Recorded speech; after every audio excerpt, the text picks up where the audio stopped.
আমার স্বামী হারা যান বাঁচানোর লেগে মসজিদ ঘরে যায় পলাইছি। এই মসজিদ ঘর কোবাইয়া হ্যাগো ৩ বাইরে মাইরে হালাইছে। মাদারীপুরে বালুর ব্যবসা নিয়ে দ্বন্দ্বের জেরে 2 ভাই সহ 3 জনকে কুপিয়ে হত্যা করেছে প্রতিপক্ষ। আহত 2 জনকে ঢাকা মেডিকেল কলেজ হাসপাতালে ভর্তি করা হয়েছে। এই ঘটনায় 2 জনকে আটক করেছে পুলিশ। বিস্তারিত ডেস্ক রিপোর্টে।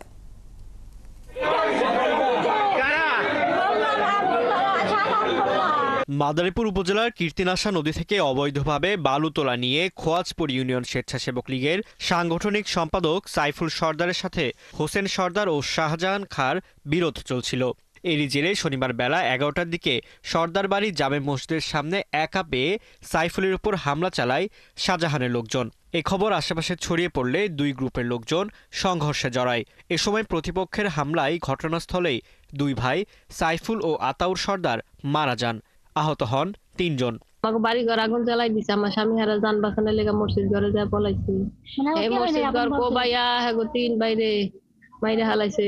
সন্ত্রাসী ওরা সাইফুল সর্দারের উপরে ব্যবসা নিয়ে এমনি খুব ওরা চাইছে ওরে মাইরা ফেলাইতে, তাই ওরা সেই সন্ত্রাসী ভাব নিয়ে এই যে কয়েকদিন আগে জেলের খাইটা বাইরে মেন হলো হোসেন সর্দার, এরপরে যে কি জানার নাম শাহজাহান মোল্লা মতি সাকিব মানে সব বন্ধু বান্ধব আসলো। তাদের ঢাকা মেডিকেল কলেজ হাসপাতালে নেওয়া হলে সেখানে মারা যান তাদের চাচাতো ভাই পলাশ সর্দার। আমার 2 ভাইরে একালে মাইরা লাইছে, ডাইরেক্ট মাইরা লাইছে। আমার আর কেউ রইল না। খবর পেয়ে পরিস্থিতি নিয়ন্ত্রণে আনে আইন শৃঙ্খলা বাহিনীর সদস্যরা। ঘটনাস্থল থেকে 2 জনকে আটক করে পুলিশ।